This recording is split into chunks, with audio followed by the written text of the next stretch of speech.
आंध्र प्रदेश और कर्नाटक जैसे कर्नाटक में भी ओबीसी के हकों पर डाका डालकर अल्पसंख्यकों को आरक्षण देने का पाप किया, अपराध किया। यह कांग्रेस की सरकार थी जिसने अलीगढ़ मुस्लिम यूनिवर्सिटी और जामिया मिल्लिया इस्लामिया जैसे शिक्षण संस्थानों में भी ओबीसी, दलित और आदिवासियों के आरक्षण को खत्म करने का पाप किया है। बाबा साहब ने तो कांग्रेस का, भारत रत्न डॉक्टर बाबा साहब अंबेडकर जी की मैं बात कर रहा हूं, उन्होंने कांग्रेस का कदम कदम पर विरोध किया था। बाबा साहब चुनाव ना जीत जाए, चुनाव जीतने से रोकने के लिए कांग्रेस ने कई बार रोड़े अटकाए। पंडित नेहरू और इंदिरा जी को तो उनके जीवित रहते ही भारत रत्न मिल गया था।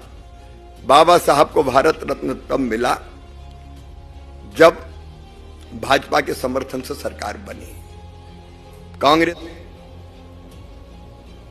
आरक्षण के मुद्दे पर कांग्रेस पर जमकर बरसते हुए शिवराज सिंह चौहान को आप सुन रहे थे। विजय सर, आप अपनी बात पूरी कीजिए। मैं और जोड़ना चाहता हूं, जो आर्थिक आरक्षण की बात हुई, तो आर्थिक आरक्षण संविधान सभा में नहीं माना गया, संविधान में भी नहीं किया गया, लेकिन उसके बाद जब भारतीय जनता पार्टी की सरकार आई तो उसने संविधान में संशोधन करके उसको किया और सुप्रीम कोर्ट ने उसको अप्रूव किया।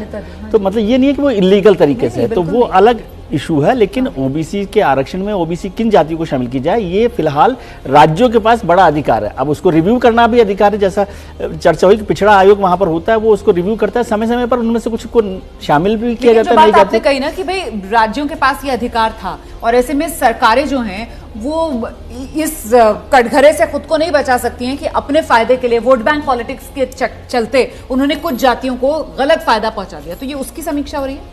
देखिए, मुझे लगता है भारतीय जनता पार्टी एक विरोधाभास से जूझ रही है। एक तरफ तो प्रधानमंत्री से लेकर के भाजपा के अध्यक्ष नड्डा जी पसमानदा मुसलमानों को आरक्षण देने की बात करते हैं, उसके लिए यात्राएं निकालते हैं। पसमानदा कौन है?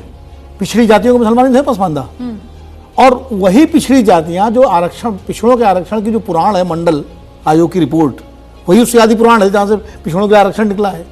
उस मंडल आयोग की रिपोर्ट में मुसलमानों की बहुत सारी जातियां शामिल की गई हैं, जोजे, मनिहार, अंसारी, ये जुलाहे, ये तमाम सारी जातियां मंडल आयोग की रिपोर्ट में शामिल हैं।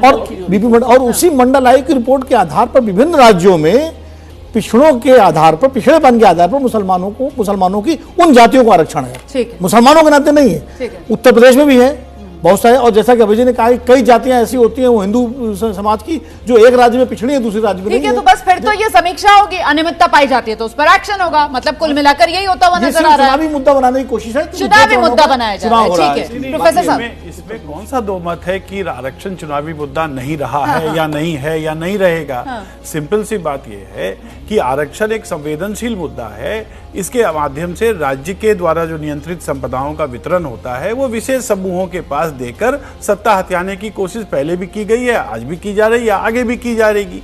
लेकिन ये भी हमें नहीं भूलना चाहिए कि इसी केंद्र सरकार ने 105वां संशोधन लाया और इस संशोधन के माध्यम से राज्यों का जो अधिकार है ओबीसी लिस्ट बनाने का, उसको माना गया। पिछले साल, मुझे यहाँ तक याद आ रहा है, पिछले साल जो केंद्रीय आयोग है उसने बंगाल की सरकार को ये एक सूचना भेजी थी कि आपके पास 180 जो समुदाय हैं उसमें से 103 ऐसा क्यों है कि मुसलमान का जो वर्ग है उसी में से 103 जातियों को दिया गया है, जबकि हिंदुओं की संख्या बंगाल में मुसलमानों से ज्यादा है। तो ये पिछले साल से ये चल रहा है और ये एक कभी भी कोई भी समीक्षा की जाती है। लेकिन जहां तक आरक्षण का सवाल है, आरक्षण हमेशा से राजनीतिक लाभ के लिए हर एक प्रकार के वर्ग ने किया है, हर एक प्रकार के दलों ने किया है। कांग्रेस ने भी किया है, उससे पहले वीपी सिंह की सरकार थी।